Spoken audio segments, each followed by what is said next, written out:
जब तक बाबा साहब जीवित थे, कांग्रेस ने उन्हें अपमानित किया। दो दो बार उन्हें चुनाव हरवाया। कांग्रेस की पूरी सरकार उनको उखाड़ फेंकने में लगी थी। उनको सिस्टम से बाहर रखने की साजिश की गई। जब बाबा साहब हमारे बीच नहीं रहे, तो कांग्रेस ने उनकी याद तक मिटाने की कोशिश की। कांग्रेस ने बाबा साहब के विचारों को भी हमेशा के लिए खत्म कर देना चाहा। डॉक्टर अंबेडकर संविधान के संरक्षक थे। कांग्रेस संविधान की भक्षक बन गई है। डॉक्टर अंबेडकर समानता लाना चाहते थे, लेकिन कांग्रेस ने देश में वोट बैंक का वायरस फैला दिया। साथियों, बाबा साहब चाहते थे कि हर गरीब, हर वंचित गरिमा से जी सके, सर ऊंचा करके जिए, वो भी सपने देखें, अपने सपने पूरे कर सके। लेकिन कांग्रेस ने एससी, एसटी, ओबीसी को सेकंड क्लास सिटीजन बना दिया। कांग्रेस के लंबे शासनकाल में कांग्रेस के नेताओं के घर में स्विमिंग पूल तक पानी पहुंच गया, लेकिन गांव में नल से जल नहीं पहुंचा। आजादी के 70 साल बाद भी गांवों में सिर्फ 16% घरों में नल से जल आता था। सोचिए, 100 घर में से 16 घर में। इससे सबसे ज्यादा प्रभावित कौन थे? इससे एससी, एसटी, ओबीसी सबसे ज्यादा प्रभावित थे। अरे उनकी इतनी ही चिंता थी, आज जो गली गली में जाके भाषण झाड़ रहे हैं, अरे कम से कम मेरे एससी, एसटी, ओबीसी भाइयों के घर तक अरे पानी तो पहुंचा देते। हमारी सरकार ने 6-7 साल में 12 करोड़ से ज्यादा ग्रामीण घरों में नल कनेक्शन दिए हैं। आज गांव के 80% घरों में, यानी पहले 100 में से 16, आज 100 में से 80 घरों में नल से जल आता है। और बाबा साहब का आशीर्वाद है, हम हर घर तक नल से जल पहुंचाएंगे। शौचालय के अभाव में भी सबसे बुरी स्थिति एससी, एसटी, ओबीसी समाज की ही थी। हमारी सरकार ने 11 करोड़ से ज्यादा शौचालय बनवाकर वंचितों को गरिमा का जीवन दिया है। साथियों, कांग्रेस के जमाने में एससी, एसटी, ओबीसी के लिए बैंक का दरवाजा तक नहीं खुलता था। बीमा, लोन, मदद, ये सारी बातें सब सपना था। लेकिन अब जनधन खातों के सबसे बड़े लाभार्थी मेरे एससी, एसटी, ओबीसी के भाई बहन हैं। हमारे एससी, एसटी, ओबीसी भाई बहन आज गर्व से जेब में से रुपए कार्ड निकाल करके दिखाते हैं। जो अमीरों के जेब में कभी रुपए कार्ड हुआ करते थे, वो रुपए कार्ड आज मेरा गरीब दिखा रहा है। साथियों, कांग्रेस ने हमारे पवित्र संविधान को सत्ता हासिल करने का एक हथियार बना दिया। जब जब कांग्रेस को सत्ता का संकट दिखा, उन्होंने संविधान को कुचल दिया। कांग्रेस ने आपातकाल में संविधान की स्पिरिट को कुचला, ताकि जैसे तैसे सत्ता बनी रहे। संविधान की भावना है कि सबके लिए एक जैसी नागरिक संहिता हो, जिसे मैं कहता हूं सेक्युलर सिविल कोड। लेकिन कांग्रेस ने इसे कभी लागू नहीं किया। उत्तराखंड में भाजपा सरकार आने के बाद सेक्युलर सिविल कोड, समान नागरिकता संहिता, ये लागू हुई। डंकी की चोट पर लागू हुई। और देश का दुर्भाग्य देखिए, संविधान को जेब में लेकर के बैठे हुए लोग, संविधान पर बैठ गए हुए लोग, ये कांग्रेस के लोग उसका भी विरोध कर रहे हैं। साथियों, हमारे संविधान ने एससी, एसटी, ओबीसी के लिए आरक्षण का प्रावधान किया।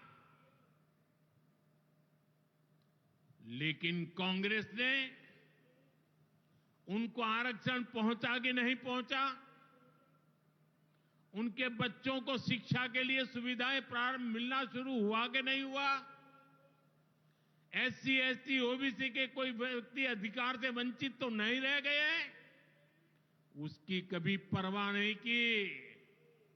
लेकिन राजनीतिक खेल खेलने के लिए कांग्रेस ने बाबा साहब आंबेडकर ने जो सपना देखा था, सामाजिक न्याय के लिए संविधान में जो व्यवस्था की थी, उसको भी पीठ में छुरा भोंककर उस संविधान के उस प्रावधान को तुष्टीकरण का माध्यम बना दिया। अभी आपने भी समाचारों में सुना होगा, कर्नाटका की कांग्रेस सरकार ने टेंडर में भी अब एससी, एसटी, ओबीसी के अधिकार छीन करके धर्म के आधार पर आरक्षण दे दिया। जबकि संविधान में बाबा साहब आंबेडकर ने साफ साफ शब्दों में चर्चा में कहा था कि संविधान में कतई धर्म के आधार पर आरक्षण की व्यवस्था नहीं की जाएगी। और हमारे संविधान ने धर्म के आधार पर आरक्षण के लिए प्रतिबंध लगाया हुआ है। साथियों, कांग्रेस की तुष्टीकरण की इस नीति का बहुत बड़ा नुकसान मुस्लिम समाज को भी हुआ है। कांग्रेस ने सिर्फ कुछ कट्टरपंथियों को ही खुश किया है, बाकी समाज बेहाल रहा, अशिक्षित रहा, गरीब रहा। कांग्रेस की इस कुनीति का सबसे बड़ा प्रमाण वक्फ कानून है। देश आजाद होने के बाद 2013 तक वक्फ का कानून चलता था, लेकिन चुनाव जीतने के लिए, तुष्टीकरण की राजनीति के लिए, वोट बैंक की राजनीति के लिए 2013 के आखिर में, आखिरी सत्र में कांग्रेस ने इतने सालों तक चल रहे वक्फ के कानून में आनन फानन संशोधन कर दिया ताकि चुनाव में वोट पा सके। वोट बैंक को खुश करने के लिए इस कानून को ऐसा बना दिया कि बाबा साहब आंबेडकर के संविधान की ऐसी की तैसी संविधान से ऊपर कर दिया। ये बाबा साहब का सबसे बड़ा अपमान का काम था। साथियों, ये कहते हैं कि उन्होंने मुसलमानों के हित में किया। मैं जरा ऐसे सभियों से पूछना चाहता हूं, वोट बैंक के भूखे इन राजनेताओं से कहना चाहता हूं, अगर सच्चे अर्थ से आपके दिल में मुसलमानों के लिए थोड़ी भी हमदर्दी है तो कांग्रेस पार्टी अपने पार्टी के अध्यक्ष मुसलमान को बनाए। क्यों नहीं बनाते भाई? संसद में टिकट देते हैं, 50% मुसलमानों को दो। जीत करके आएंगे तो अपनी बात बताएंगे, लेकिन ये नहीं करना है। कांग्रेस में तो कुछ नहीं देना है। देश के नागरिकों के अधिकारों को छीनना और देना, इनकी नीयत किसी का भी भला करने की कभी नहीं रही, मुसलमानों का भला करने की भी नहीं रही। यही कांग्रेस की अच्छी सच्चाई है। साथियों, वक्फ के नाम पर लाखों हेक्टेयर जमीन पूरे देश में है। इस जमीन, इस प्रॉपर्टी से गरीब का, बेसहारा महिलाओं बच्चों का भला होना चाहिए था। और आज ईमानदारी से उसका उपयोग हुआ होता तो मेरे मुसलमान नौजवानों को साइकिल के पंक्चर बना करके जिंदगी नहीं गुजारनी पड़ती। लेकिन इससे मुट्ठी भर भू माफिया का कोई भला हुआ। पसमानदा मुस्लिम इस समाज को कोई फायदा नहीं हुआ। और ये भूमाफिया किसकी जमीन लूट रहे थे? ये दलित की जमीन लूट रहे थे, पिछड़ों की जमीन लूट रहे थे, आदिवासी की जमीन लूट रहे थे, विधवा महिलाओं की संपत्ति लूट रहे थे। सैकड़ों विधवा मुस्लिम महिलाओं ने भारत सरकार को चिट्ठी लिखी, तब जाके कानून की चर्चा आई है। वक्फ कानून में बदलाव के बाद अब ये गरीबों से जो लूटा जा रहा है वो बंद होने वाला है।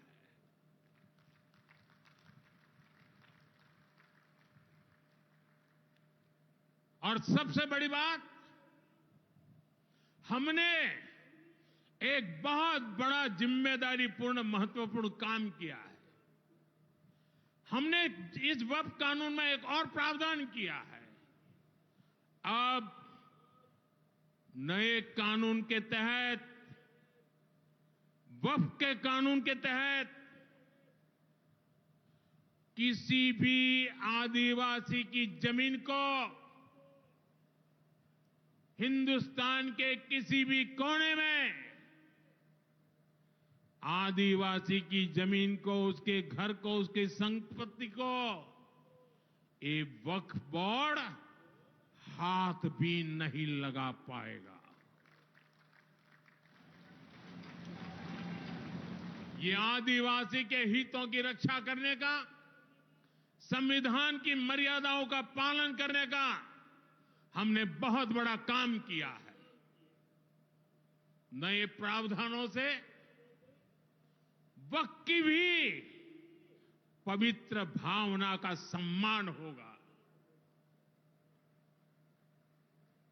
मुस्लिम समाज के गरीब और पसमानदा परिवारों, मुस्लिम महिलाओं, खास करके मुस्लिम विधवाओं को, मुस्लिम बच्चों को उनका हक भी मिलेगा और भविष्य में उनका हक सुरक्षित रहेगा। और यही तो बाबा साहब आंबेडकर ने संविधान के स्पिरिट में हमें काम दिया हुआ है। यही असल स्पिरिट है, यही असली सामाजिक न्याय है। साथियों, हमारी सरकार ने 2014 के बाद बाबा साहब आंबेडकर की प्रेरणा को आने वाली पीढ़ियों तक पहुंचाने के लिए अनेक महत्वपूर्ण कदम उठाए। बाबा साहब देश और दुनिया में जहां जहां रहे, वे सभी स्थान उपेक्षित थे। जो संविधान के नाम पर अपनी राजनीतिक रोटी सेकने के लिए निकले हैं, उन्होंने बाबा साहब से जुड़े हुए हर स्थान का अपमान किया, इसे इतिहास से मिटाने का प्रयास किया। स्थिति ये थी कि मुंबई के इंदु मिल में बाबा साहब आंबेडकर का स्मारक बनाने के लिए भी देश भर में लोगों को आंदोलन करने पड़े। हमारी सरकार ने आते ही इंदु मिल के साथ साथ बाबा साहब आंबेडकर की महू की जन्मभूमि हो, बाबा साहब आंबेडकर जी की लंदन की शिक्षा भूमि हो, दिल्ली में उनकी महापरिनिर्वाण स्थली हो, या फिर नागपुर की दीक्षा भूमि हो, हमने सभी का विकास किया। इनको पंच तीर्थ के रूप में विकसित किया है। मेरा सौभाग्य है कि कुछ दिन पहले ही मुझे दीक्षा भूमि में जाकर, नागपुर जाकर बाबा साहब को नमन करने का अवसर मिला। साथियों, कांग्रेस के लोग सामाजिक न्याय की बड़ी बड़ी बातें करते हैं, लेकिन हमें ये भी याद रखना है कि कांग्रेस ने बाबा साहब आंबेडकर और चौधरी चरण सिंह जी, इन दोनों महान सपूतों को भारत रत्न नहीं दिया था। बाबा साहब आंबेडकर को भारत रत्न तब मिला जब केंद्र में भाजपा के समर्थन वाली सरकार बनी। वहीं हमें गर्व है कि भाजपा की ही सरकार ने चौधरी चरण सिंह जी को भी भारत रत्न दिया है। साथियों, सामाजिक न्याय के, गरीब कल्याण के पथ को हरियाणा की भाजपा सरकार भी निरंतर सशक्त कर रही है।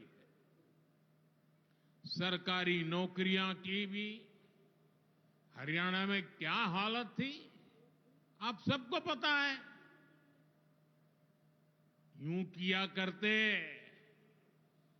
जे नौकरी लागनी है तो किसी नेता के गैल हो ले, और न तो रुपया ले आ, बापू की जमीन और मां के तो जेवर भी बिक जाया करते।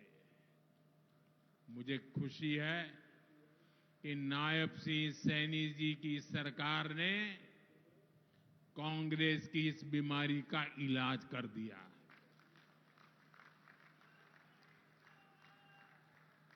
बिना खर्ची, बिना पर्ची के नौकरियां देने का जो ट्रैक रिकॉर्ड हरियाणा का है, वो अद्भुत है। और मुझे गर्व है कि मुझे ऐसे साथी मिले हैं, ऐसी साथी सरकार मिली है।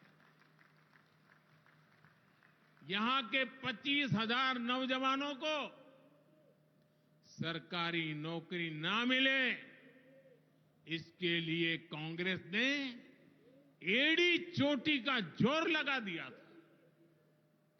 लेकिन इधर मुख्यमंत्री नायब सैनी जी ने शपथ ली, उधर हजारों युवाओं को नियुक्ति पत्र जारी कर दिए गए।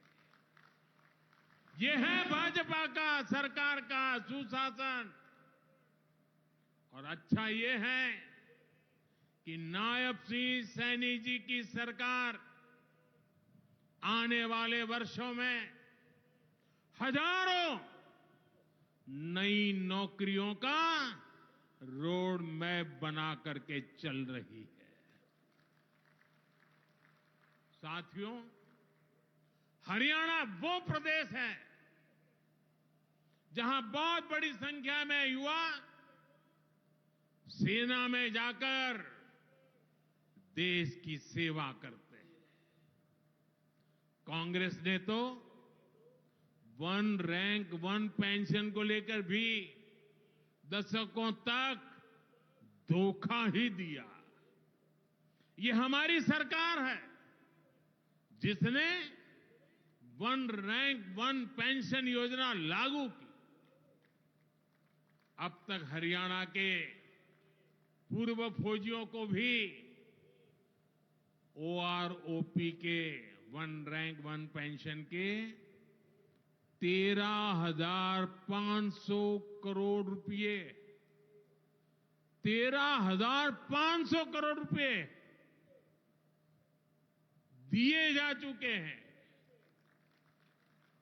आपको याद होगा, इसी योजना पर झूठ बोलते हुए कांग्रेस सरकार ने पूरे देश के फौजियों के लिए सिर्फ 500 करोड़ रुपए का प्रावधान किया था। अब आप सोचिए, अकेले हरियाणा में 13,500 करोड़, और कहां 500 करोड़, कैसी आंख में धूल डालने की प्रवृत्ति थी। कांग्रेस किसी की सगी नहीं है, वो सिर्फ सत्ता की सगी है। वो ना दलितों की सगी है, न पिछड़ों की सगी है, न मेरे देश की माता बहन बेटियों की सगी है, और न ही वो मेरे फौजियों की सगी है। साथियों, मुझे पूरा विश्वास है कि हरियाणा विकसित भारत के संकल्प को मजबूती देगा। खेल हो या फिर खेत, हरियाणा की मिट्टी की खुशबू दुनिया भर में महक बिखेरती रहेगी। मुझे हरियाणा के अपने बेटे बेटियों पर बहुत भरोसा है। ये नया एयरपोर्ट, ये नई उड़ान हरियाणा के सपनों को पूरा करने की प्रेरणा बने। और इतनी विशाल संख्या में आप आशीर्वाद देने आए, ये मेरा सौभाग्य है। मैं आपको सर झुका करके नमन करता हूं। और अनेक सफलताओं के लिए अनेक अनेक शुभकामनाएं देता हूं, बहुत बहुत बधाई देता हूं। मेरे साथ बोलिए भारत माता की, भारत माता की, भारत माता की। बहुत बहुत धन्यवाद। आइए हम सब अपने अपने स्थान पर खड़े होकर हृदय से आभार व्यक्त करें माननीय प्रधानमंत्री श्री नरेंद्र मोदी जी का। करतल ध्वनि की गूंज पूरे देश में सुनाई देनी चाहिए। बहुत बहुत आभार हरियाणा प्रदेश के जन जन की ओर से, आप सभी की ओर से, इस देश के यशस्वी प्रधानमंत्री श्री नरेंद्र मोदी जी का। आज का दिन आपने हरियाणा प्रदेश की विकास यात्रा को समर्पित किया है। बाबा साहेब की 135वीं जयंती को आप